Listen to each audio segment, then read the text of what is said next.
오늘은 그 땅을 얻게 되는 사람들이라는 제목으로 하나님 말씀을 전하겠습니다. 여러분 2022년도 기준으로 이 대한민국의 공식적으로 교회가 몇 교회인지 아세요? 제가 설교 준비하면서 좀 궁금하더라고요. 우리나라의 교회가 몇 개 정도 될까 해서 검색을 해봤더니 5만 7천 개, 공식적으로 5만 7천 개, 2022년도 기준입니다. 일부 비공식적인 집계에는 7만 7천 개라는 이야기도 있어요. 그런데 여러분, 교회보다 더 많은 것이 뭔지 아세요? 교회보다 더 많이 있는 것이 카페예요. 카페. 2022년도 말 기준으로 10만 729개. 10만 개가 넘어갔어요. 카페가. 근데 고민을 해봤어요. 생각을 해봤어요. 왜 이렇게 카페가 많은 것일까? 사람들이 커피를 좋아해서 이렇게 카페가 많은 것일까요? 그것도 일견 맞는 말일 것입니다. 그런데 그것보다는 사람들이 편하게 이야기하고 싶은 장소를 찾고 있는 것 같다, 이런 생각을 하게 됩니다. 단순히 커피만 마시는 공간이 아니라 거기에서 사람들과의 만남 그리고 소통, 이런 것들이 이루어지기 때문이겠죠. 그래서 카페라는 가치의 재발견이 이루어지고 있어요. 과거에는요, 데이터가 쌓이는 것에 큰 의미를 두지 않았습니다. 데이터. 그런데 최근 AI의 발달로 데이터가 뭐라고 불리는 줄 아십니까? 21세기의 석유다. 데이터가 21세기의 석유라고 합니다. 데이터와 AI의 재발견이죠. 코로나19를 통과하면서 의료 문제가 그동안에는요, 개인적인 그런 문제로만 여겨졌는데 공공의료의 중요성에 대한 가치의 재발견이 이루어지고 있습니다. 한마디로 말하면 과거에는 무관심한 영역이었어요. 과거에는 관심의 대상이 아니었는데 최근에 가치가 새롭게 부각되는 것들이 많다는 것이죠. 오늘 본문의 온유도 마찬가지입니다. 온유. 자막을 좀 제때제때 넘어와 주시면 좋겠습니다. 오늘 본문의 온유도 이 시대를 살아가는 우리들에게 저평가되는 것입니다. 사실 엄청난 가치가 있고요, 이 온유한 성품 안에 무한한 복이 숨어져 있는데 사람들은요, 온유를 별로 안 좋아해요. 싫어합니다. 온유는 뺨을 맞아도 아프다는 소리를 못 내는 약자의 변명처럼 생각합니다. 이게 온유에 대한 오해와 편견이죠. 무능력과 무기력을 그럴듯하게 포장하는 도구처럼 오해합니다. 그래서 온유를 싫어하는 사람들이 많습니다. 더구나 현대는 어떤 시대입니까? 자기를 피하라는 시대잖아요. 기득권을 가진 자들이 화려하고 큰 키와 외모와 또 근육질 인간들이 득세하는 시대이기 때문에 자기를 잘 드러내지 않는 작고 온유한 자는요, 설 땅이 점점 좁아지고 있어요. 그래서 사람들이 점차 온유를 별로 좋아하지 않습니다. 그러나 성경이 말하는 온유는요, 소심한 성격을 말하는 게 아니에요. 내향적인 성격을 말하는 게 아닙니다. 아무 말도 못하는 사람이 아닙니다. 조용한 성격을 말하는 게 아니에요. 성경이 말하는 온유의 참 뜻이 뭘까요? 온유한 자가 되면 여러분이 좋아하는 땅을 얻게 된대요. 땅 얻고 싶죠? 땅 부자 되고 싶으시죠? 그럼 온유해져야 된대요. 근데 성경이 말하는 온유가 과연 뭐냐? 오늘 본문에서 말하는 온유라는 것은요, 이런 뜻이에요. 프라우스라는 뜻인데 세 가지 뜻이 있어요. 첫째, 열이 내리다, 바람이 잔잔해지다, 야생마를 길들이다. 근데 이 세 가지의 공통점이 뭐냐면 조절된 힘이라는 거예요. 조절된 힘. 다시 말씀드리면 성경이 말하는 온유는 우리가 일반적으로 아는 성격이 착하고 부드러운 것을 말하는 것이 아니라 하나님께 길들여진 사람을 말하는 거예요. 하나님께 훈련되어지고 통제되어서 하나님 앞에서 자기 자신을 낮추고 자신의 주장과 생각을 내려놓는 것을 온유라고 말하는 겁니다. 그냥 소심한 성격, 내향적인 성격, 이게 아니에요. 하나님의 뜻에 순종하는 성품을 가리켜서 온유라고 말하는 거예요. 여러분, 전쟁에서 사용하는 말 아시죠? 전쟁에서 사용하는 말들은요, 야생말을 사용합니다. 야생말. 집에서 키우는 그런 원순한 말들을요 사용하지 않아요. 왜 야생말을 사용할까요? 야생마는 힘이 있어요. 힘. 이 야생마가 길이 안 들어져서 그렇지 잘 길들여지기만 하면 전쟁터에서 야생마는요 물불을 가리지 않고 용감하게 그 주인의 뜻에 따라서 움직이기 때문입니다. 집에서 온순하게 사는 말은요 전쟁터에서 쓰기는 어려워요. 강아지도 마찬가지입니다. 집에서 키우는 애완견들은 집 주인이 그냥 오냐오냐 키우기 때문에 겁이 많아요. 이런 개들은 절대로 사냥개가 되지 못합니다. 왜 전쟁터에서 야생마를 쓰시는지 알겠죠? 근데 우리 하나님도 마찬가지예요. 하나님이 어떤 사람을 크게 쓰시는가? 성경에 보면요 아주 와일드하고 성격이 강하고 겁이 없고 모험할 줄 아는 사람이 하나님이요 크게 쓰시더라고요. 세계를 뒤집어 엎어버리는 사람으로 이런 사람들을 하나님이 쓰시더라고요. 아브라함 보세요. 75세에 하나님이 아브라함에게 이야기하십니다. 75세면 할아버지 아닙니까? 할아버지가 뭔 힘이 있어요? 근데 하나님이 이렇게 이야기하신 거예요. 너는 고향 친척 아비의 집을 떠나서 내가 내게 지시할 땅으로 가라고 이렇게 명령할 때에 아브라함이 어떻게 합니까? 군말하지 않고 군소리하지 않고 그냥 갑니다. 모험을 감행할 줄 아는 사람이에요. 모험을 감행할 줄 아는 사람. 소심하고 생각이 많은 사람들은요 벌벌 떨어서 못해요.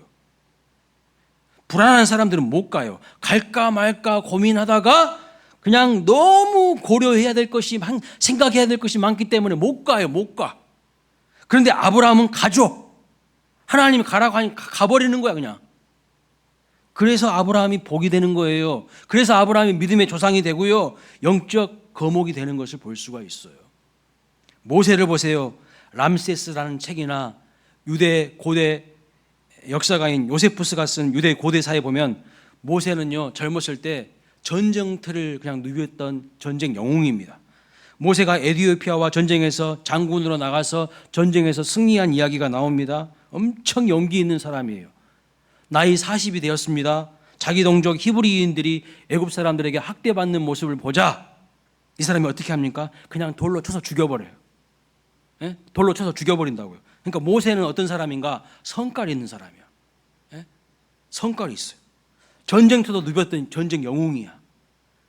야생마 같은 기질이 있는 사람입니다. 야생마 같은 기질. 그런데 그 성깔이 있는 모세를요 하나님이 광야 40년 동안 다듬으시고 길들이시고 훈련하셔서 자기를 부인하게 만들어요.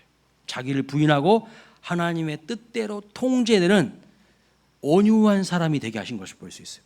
온유한 사람. 그리고 온유한 사람이 됐을 때 모세를 출애굽의 대역사를 이끄는 지도자로 하나님이 들어서 쓰시는 것을 볼 수가 있어요. 바울도 마찬가지입니다. 여러분 초대교회 시절에 많고 많은 사람들 중에서 왜 하나님이 사도 바울을 그렇게 크게 사용하셨을까요? 사도 바울은 어떤 사람인가? 열심히 특심이었던 사람이에요. 그냥 소심한 사람이 아니야. 소극적이고 내향적인 사람이 아니야. 아주 열심히 특심이었던 사람이에요. 얼마나 열심히 특심이었던지 예수 믿는 사람들을 다 잡아 죽이는 일에 혈안이 된 사람입니다. 스데반 집사님이 순교할 때에도 그 현장에 앞장섰던 주동자가 누구예요? 바울이었어요. 그런데 왜 하나님은 수많은 믿음에 좋은 사람들보다 이렇게 포악하고 어떻게 보면 잔인한 사람을 높여서 사용하셨을까요? 왜 쓰실까요? 바울이 성령 안에서 다듬어지고 훈련되어지기만 하면 그 안에 있는 놀라운 그 에너지가 정말 위대하게 아름답게 사용될 수 있다는 것을 우리 하나님이 아신 겁니다. 그에게 있는 열심, 그에게 있는 에너지가 잘못된 것이 아니라 방향이 잘못된 것이니까 그 방향을 고쳐주고 하나님의 말씀 앞에 고분고분 순종하는 훈련이 되기만 하면 탁월한 위대한 지도자가 될 수 있다는 것을 아셨기 때문에 하나님이 그를 만나 주셨고 훈련시키셨고 인류 역사상 가장 탁월한 신학자요 선교사요 복음 전도자로 쓰신 것을 볼 수 있어요. 신약 성경 27권 중에 무려 13권을요 사도 바울이 기록했어요. 정리해 보겠습니다. 아브라함도 모세도 사도 바울도 모두 어떤 사람인가? 야생마 같은 기질이 있는 사람들이에요. 야생마 같은, 불 같은 사람들입니다. 그런데 그걸로 끝난 게 아니라 왜 하나님 앞에 그 야생마 같은 사람들이, 천방지축 어디로 뛸 줄 모르는 그런 사람들이 하나님 앞에 크게 쓰임 받습니까? 하나님께 길들여진 거예요. 하나님께 통제되고요, 하나님께 훈련받은 거예요. 그래서 온유한 사람들이 된 것입니다. 자, 몇 달 전에 우리나라 경상도 지역에 산불이 났어요. 크게 났습니다. 제가 이 산불난 교회에, 성직교회 담임 전도사님을 만나서 이야기를 들었어요. 이분은 오랫동안 장로님으로 일하시다가 늦게 신학을 하셔서 그 교회에 한 17년 정도 이제 담임 전도사로 사역을 하셨는데, 그분이 그런 이야기를 하더라고요. 목사님, 불이 날아다녀요. 불이 날아다닌다고. 여러분, 얼마나 무서웠겠어요? 불이 그냥 몇 미터씩 막 10미터, 20미터씩 막 날아간다는 거예요. 엄청난 파괴력이 있다는 겁니다. 예? 소방 헬기가 막 수십 대가 와서 물을 뿌리고 수많은 군인들과 인원들이 총동원되어서 불을 끄려고 했지만요, 이 불이 통제되지 않으니까 이 불은 너무나도 위험한 거예요. 위험한 거. 수많은 사람들이 죽었고요, 수많은 집들이 불에 타서 전소되었습니다. 그런데 여러분 한번 생각해 보세요. 가정에서 사용하는 우리 가스레인지의 불은 어떻습니까? 위험하지 않아요. 그렇죠? 아주 우리에게 유익하고 유용합니다. 여러 가지 요리를 만들어 먹을 수 있어요. 왜요? 통제되기 때문에 그래요. 통제되기 때문에. 온유를 생각할 때 반드시 이 개념을 여러분 생각하셔야 돼요. 온유는 통제되는 거예요. 그 힘이 통제되는 거예요. 하나님께 길들여지는 거예요. 그러면 오늘 우리에게 적용해 볼 때에 한번 여러분 스스로 생각해 보세요. 여러분은 온유한 사람입니까? 성격이 조용하고 내향적이고 소심한 게 온유가 아니고 힘이 있다니까요. 힘이 있는 사람이야. 그런데 하나님께 잘 통제되는 거예요. 길들여지고 훈련되어져서 어디에다가 힘을 쏟아야 될지, 어디에다 쏟지 말아야 될지를 정확하게 아는 사람이 온유한 사람이라는 거예요. 여러분은 온유한 사람인지를 점검해 보시기 바랍니다. 그저 자기 생각대로, 자기 감정대로 살아가는 사람은요, 전혀 온유와 거리가 멀어요. 아무리 능력이 있고 열정이 있고 똑똑해도 하나님에 의해서 통제되지 않는 사람, 훈련되지 않는 사람, 이런 사람은요, 지도자가 되면 될수록 위험한 인물이 되는 겁니다. 자기 마음대로 하니까요. 자기 뜻대로 하니까. 다시 제가 개와 말 이야기를 한번 해보겠습니다. 호주의 인구는요, 2025년도 기준으로 약 22,700만 명이에요. 호주 인구가. 올해 기준으로 6월달. 근데 호주에 사는 양은요 7,320만 마리예요. 이것도 줄어서 이 정도밖에 안 돼요. 원래는 1억 5천만 마리였어요. 호주는 양이 엄청 많아요. 사람보다 양이 더 많은 나라입니다. 그런데 여러분 한번 생각해 보세요. 이렇게 많은 양을 어떻게 다 키울까요? 어떻게?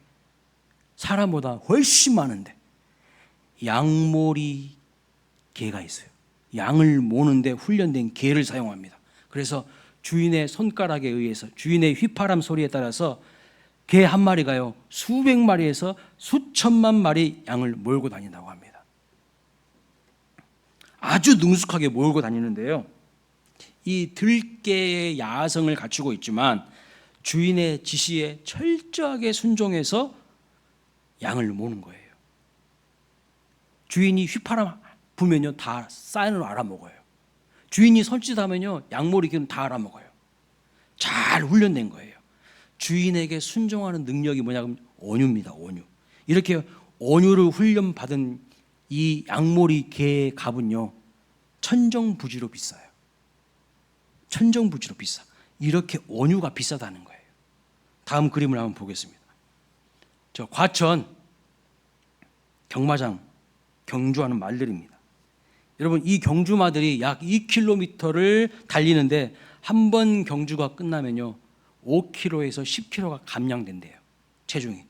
아무리 말 못하는 짐승이지만 그냥 죽을 힘을 다해서 달리는 모습이 어떨 때는 좀 불쌍하다는 생각이 들어요. 그렇죠? 사람의 지시대로 자기 자신을 불태우는 모습이요 때로는 아름답기까지 해요. 저렇게 말 못하는 짐승도 주인의 지시에 따라서 열심히 달려가잖아요. 얼마나 아름다운지 몰라요.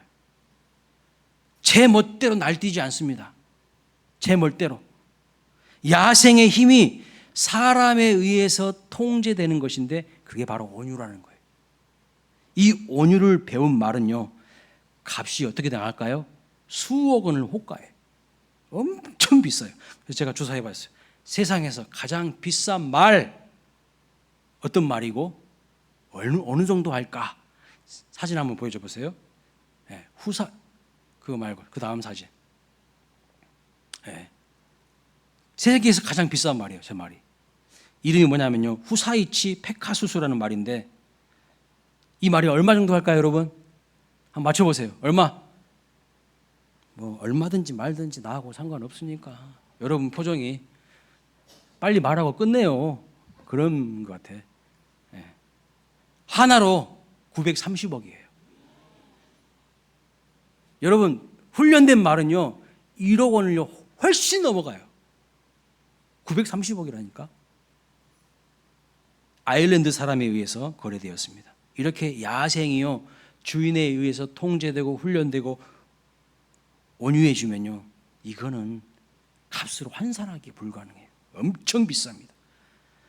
그렇다면 말과 개가 이 정도인데 성령에 의해서 내 지성과 감정과 의지가 통제되고 훈련된 사람의 가치는 얼마나 높을까요? 이루 말로 할 수 없어요. 가히 돈으로 계산할 수 없는 정말 고상하고 멋진 인생으로 하나님 앞에 쓰임 받는 것입니다. 우리 모두 그렇게 되시기를 주님의 이름으로 축원합니다. 자, 그렇다면 어떻게 하면 온유한 사람이 될 수 있을까요? 온유는 여러분 사람의 본성에서 나오는 성품이 아닙니다. 사람의 내적인 본성이 아니에요. 온유는요 하나님의 성품이에요. 그래서 성령의 열매라고 말씀하고 있어요. 갈라디아서 5장 22절 말씀 보세요. 오직 성령의 열매는 사랑과 희락과 화평과 오래 참음과 자비와 양선과 충성과 온유와 절제니 그랬어요. 온유는 사람의 내적인 본성에서 나오는 성품이 아니라 하나님의 성품이고 성령의 열매예요. 성령은 하나님입니다. 그러니까 하나님께 깊이 뿌리 내리고 성령 하나님 안에서 지어져 가는 이 거룩한 성품이 성령의 열매입니다. 그런데 여러분 자세히 보세요. 성령의 열매가 이 열매 맨 끝에 온유와 절제가 있어요. 이 온유와 절제는요 동전의 양면과 같아요. 성령의 열매 가운데 온유가 있다는 것은 무슨 뜻인가?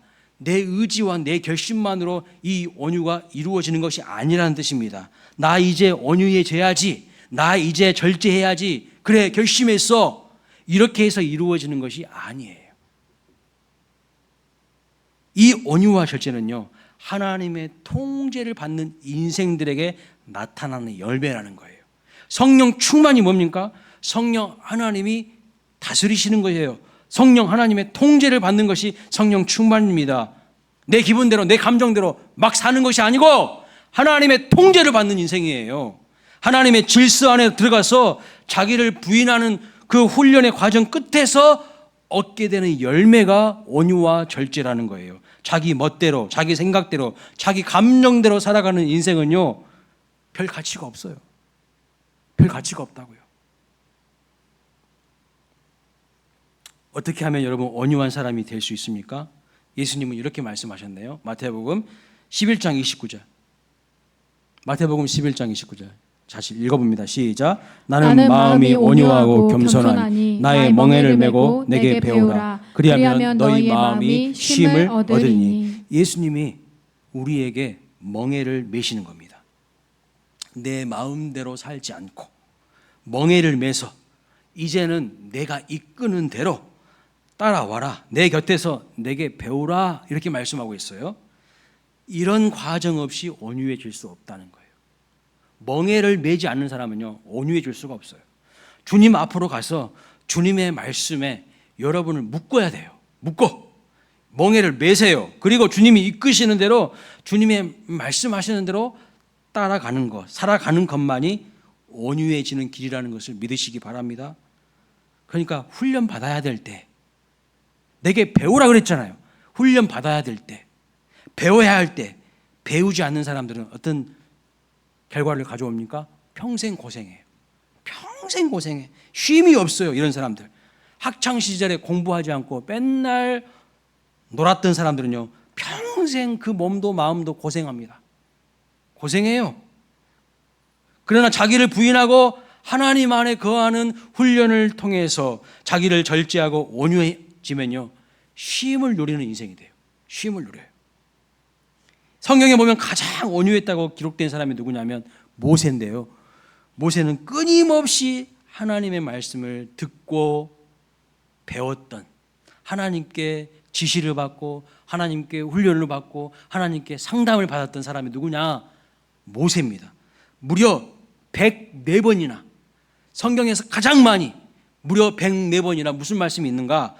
여호와께서 모세에게 이르시되라는 말씀이 나와요. 여호와께서 모세에게 이르시되, 무슨 말이에요? 계속 하나님의 말씀을 들었다는 거예요. 계속 하나님께 지시를 받고 훈련을 받고 상담을 받았다는 거예요. 끊임없이 고치고 훈련되어 온유한 사람이 된 겁니다. 근데 우리는 하나님의 말씀 듣기를 거북해해요. 안 들으려고 해요. 그리고 내 생각대로 해요. 절대 온유해질 수가 없어요. 무슨 땅을 얻습니까? 이런 사람들이. 자, 온유한 사람은 땅을 얻게 되는 복을 받게 된다고 하였는데, 온유하지 못함으로 땅을 얻지 못하는 사람들을 한번 살펴보겠습니다. 야곱의 큰아들 루벤이 있어요. 루벤은요, 야곱의 12아들 가운데 장자입니다. 그 당시에 장자는 모든 아버지의 재산과 모든 것을 다 물려받을 수 있는 그 권한이 있는 위치였어요. 그런데 이 야곱은요, 장자 루벤을 축복하지 않아요. 왜 축복하지 않았을까요? 오히려 죽기 전에 아들들 다 모아놓고 유언을 하는데, 여러분, 야곱이 뭐라고 유언하는지 보실까요? 창세기 49장 3절 4절 시작. 루벤아, 너는 내 장자요, 내 능력이요, 내 기력의 시작이라. 위풍이 월등하고 권능이 탁월하다마는 물의 끓음 같은즉 너는 탁월하지 못하리니 네가 아버지의 침상에 올라 더럽혔음이로다. 그렇습니다. 그가 내 침상에 올라서, 한마디로 루벤은요, 어떤 사람인가? 야생마 같은 사람이에요. 야생마 같은 사람. 기력도 있고 위풍과 권능이 탁월한 사람입니다. 그런데 훈련되지 못한 거예요. 절제되지 않은 거예요. 온유하지 않은 거예요. 그래서 물의 끓음 같았다고 하잖아요. 물이 끓듯이 그냥 자기 감정대로 자기 끓어오는 정욕을 주체하지 못해서 아버지 야곱의 4번째 부인인 빌하를요, 성적으로 범해버렸어요. 침상을 더럽혔다는 게 그 말이에요. 한마디로 루벤은요, 온유하지 못한 사람이에요. 망나니 같은 사람이에요. 그래서 장자 주의를 박탈당하고 오히려 야곱의 11번째 아들이 요셉이요, 장자권을 물려받게 됩니다. 하나님이 복 주시는 것은요, 태어난 순서가 아니더라고. 반면에 민수기 12장 3절에 보면요, 모세를 가리켜서 이렇게 말합니다. 모세는 온유함이 지면의 모든 사람보다 더하더라. 세번역 성경으로 보면 이렇게 말합니다. 땅 위에 사는 모든 사람 가운데서 가장 겸손한 사람이다. 이렇게 번역하고 있어요. 그런데 이 말씀에 배경이 있습니다. 왜 하나님이 이런 평가를 하실까요? 민수기 12장 1절 2절 말씀 같이 읽어봅니다. 시작. 모세가 굿수 여자를 취하였더니 그 굿수 여자를 취하였으므로 미리암과 아론이 모세를 비방하니라. 그들이 이르되 여호와께서 모세와만 말씀하셨느냐 우리와도 말씀하지 아니하셨느냐 하매 여호와께서 이 말을 들으셨더라. 아멘. 미리암과 아론은 누구냐면 모세의 누나와 형입니다. 그런데 모세가 이스라엘 지도자이지 않습니까? 그래서 평상시부터 불만이 많았어요. 나이 어린 동생 모세가 지도자 노릇하는 것이요, 불만이 많았어요. 그런데 모세가 굿수 여자와 결혼을 하니까요, 더욱 이제 불만이 많아가지고 비방하고 조롱한 거예요. 그러면서 하는 말이, 하나님이 모세야만 말씀하시냐? 응? 우리를 통해서도 말씀하신다는 겁니다. 여러분 한번 생각해 보세요. 형과 누나가 이스라엘 나라를 이끄는 지도자 모세를 도와주지는 못할 망정, 얼마나 지도자가 힘든 줄 아십니까? 도와주지를 못한 망정 비방합니다. 모세를 세우신 하나님의 권위에 저항하고 도전합니다. 그런데요, 모세는 최고의 권력자임에도 불구하고 통치자임에도 불구하고 미리암과 아론에 대해서 아무 말도 하지 않아요. 그들의 말에 반응하지 않아요. 입 다물어버려요. 모세가 얼마나 성숙하고 온유한 사람인지를 알 수가 있어요. 그래서 하나님이 모세가 제일 온유하고 겸손한 사람이라고 이렇게 말씀하시는 거예요. 이 일로 인하여서 어떤 일이 일어나죠? 그렇게 모세를 비방했던 미디암이요, 나병에 걸려버려요. 나병에. 그런데 모세가 어떻게 반응합니까? 민수기 12장 13절 말씀 보세요. 읽어봅니다. 시작. 모세가 여호와께 부르짖어 이르되 하나님이여 원하건대 그를 고쳐주옵소서. 아니, 자기를 비방하고 공격한 미리암을 위해서요, 하나님께 부르짖어 기도하는 거예요. 이게 온유라는 거예요. 내 감정대로 반응하지 않는 거. 그렇게 비방하더니 꼴 좋다, 잘 돼버렸어 하지 않고 오히려 그를 위해서 기도합니다. 이게 바로 온유예요. 민수기 14장에서도 보면 가나안을 정탐하고 오는 10명의 사람들이요, 부정적인 반응 보고를 할 때 백성들의 반응이 뭐였습니까? 지난주 살펴봤죠. 다 통곡했어요. 밤새 통곡했어요. 자, 민수기 14장 2절 3절 말씀 보겠습니다. 시작. 이스라엘 자손이 다 모세와 아론을 원망하며 온 회중이 그들에게 이르되 우리가 애굽 땅에서 죽었거나 이 광야에서 죽었으면 좋았을 것을 어찌하여 여호와가 우리를 그 땅으로 인도하여 칼에 쓰러지게 하려 하는가? 우리 처자가 사로잡히리니 애굽으로 돌아가는 것이 낫지 아니하랴. 아멘. 여러분, 이런 말을 들었을 때 모세의 마음이 어땠을까요? 모세는 어떻게 합니까? 여러분, 만약 혈기왕성한 젊었을 때에 40세 이전의 모세 같았으면 어땠을까요? 훈련되지 않고 하나님께 길들여지지 않았던 모세였다면 그들을 가만두지 않았을 거예요. 작사를 냈을 거예요. 이 작것들이 지금 뭐 하는 짓이야 하면서 그냥 가만두지 않았을 겁니다.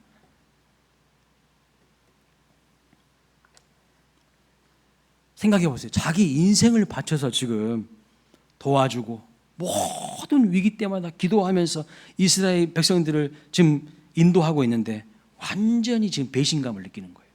완전히 배신감을 느끼게 만드는 겁니다. 그러나 여러분, 모세는 어떻게 합니까? 민수기 14장 5절 말씀 보세요. 모세와 아론이 이스라엘 자손의 온 회중 앞에서 뭐 한다고요? 엎드려요. 이게 원유예요. 그냥 엎드리는 거예요. 그러자 이스라엘 백성들이 어떻게 반응했는가?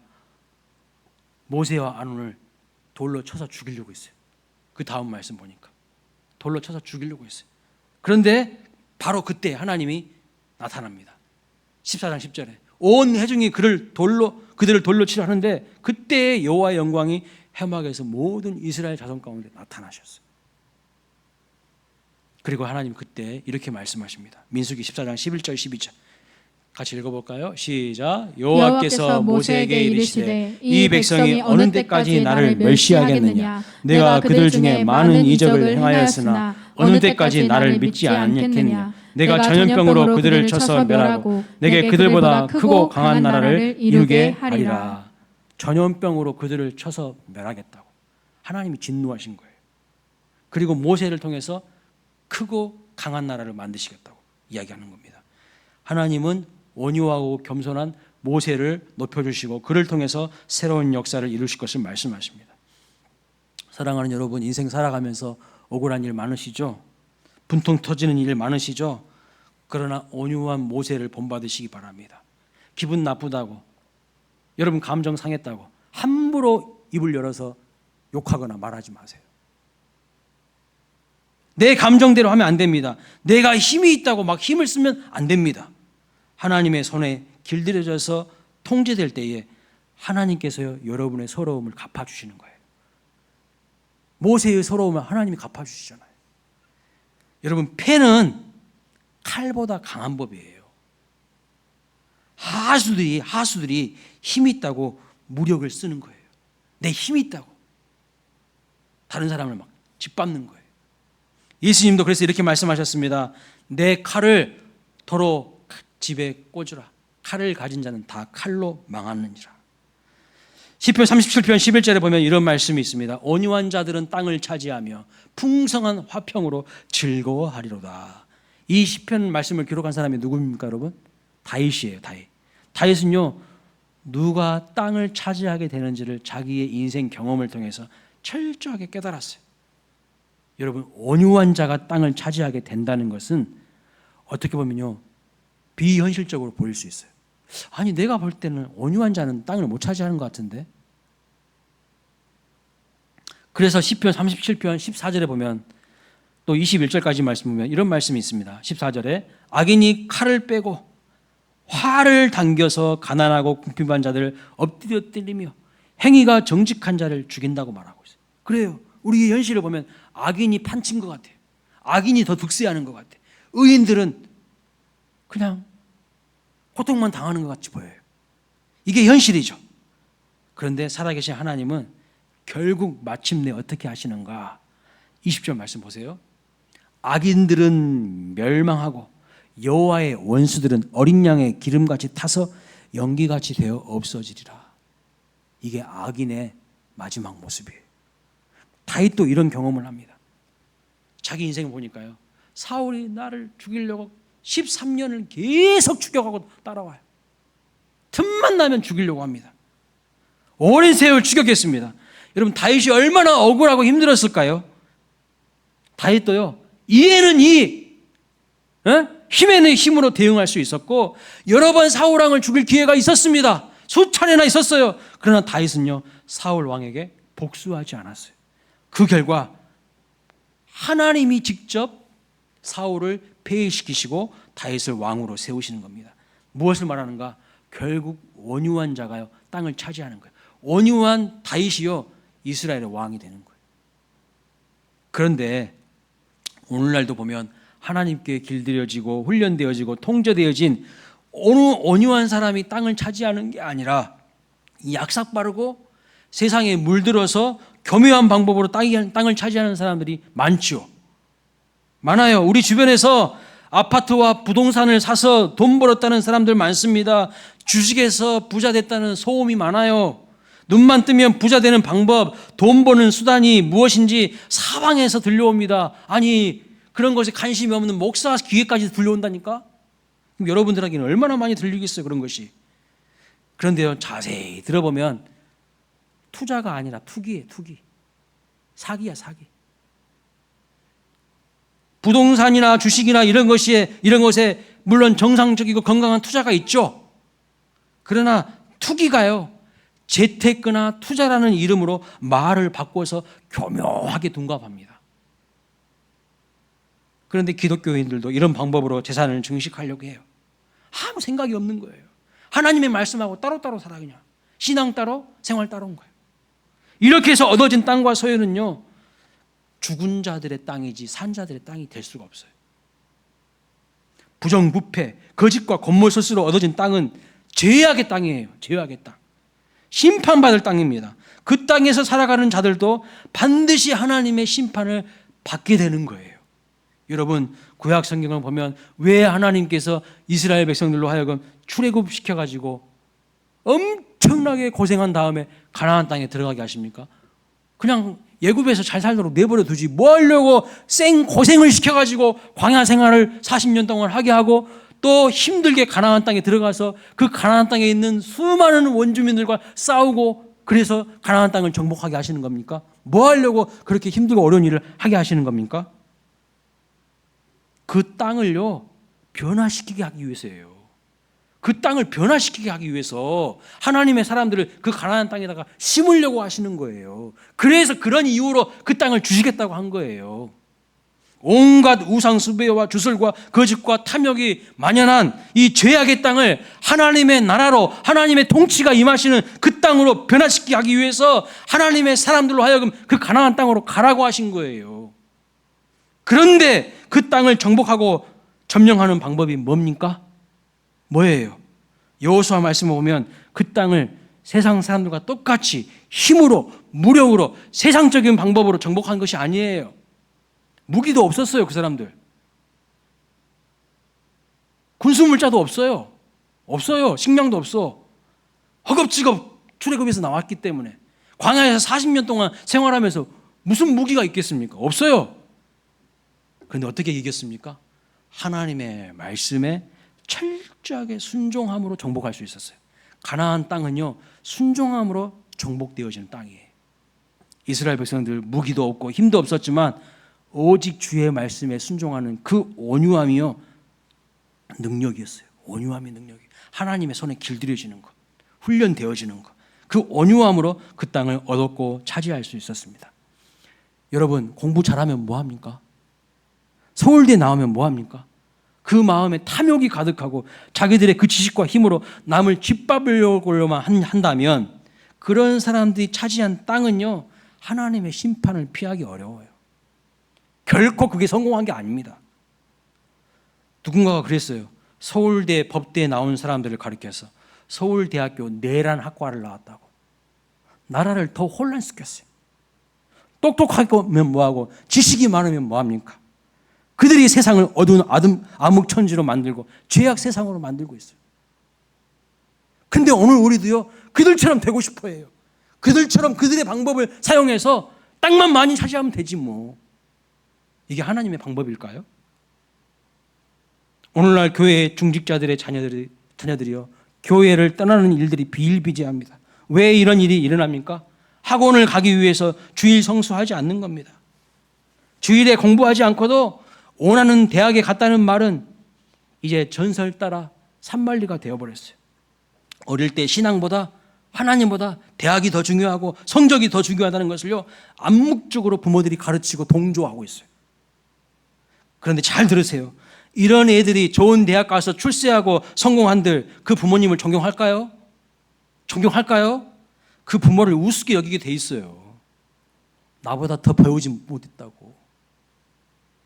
여러분, 속지 마세요. 이런 아이들이 많이 배우고 세상에서 출세하고 사회 상류층에 진입한다고 한들 결국 하나님 떠나고요, 교회 떠납니다. 그리고 그들이 지배하는 땅은 어두움의 땅이 될 뿐이에요. 어두움의 땅이.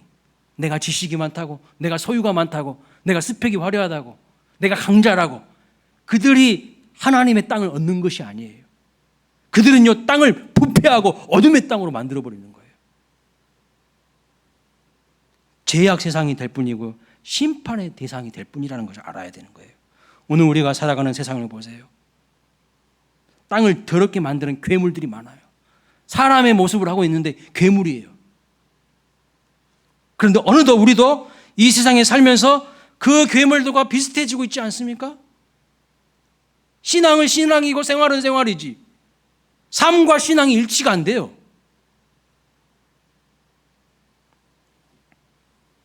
어떤 사람이 진짜 복을 받는가? 하나님에 의해서 길들여진 사람이에요. 하나님에 의해서 훈련되고 통조되어진 사람이에요. 이 사람들이 온유한 사람인데 우리 모두 온유한 하나님의 사람들이 되셔서 진정 아름다운 땅, 아름다운 세상을 만드는 주인공들 되시기를 주님의 이름으로 축원합니다. 여러분들이 그 주인공들 되십시오. 온유한 사람들 되셔서 땅을 반드시 기업으로 얻어서 그 땅을 하나님 기뻐하시는 세상으로 만드시는 주인공들 되시기를 주님의 이름으로 축원합니다.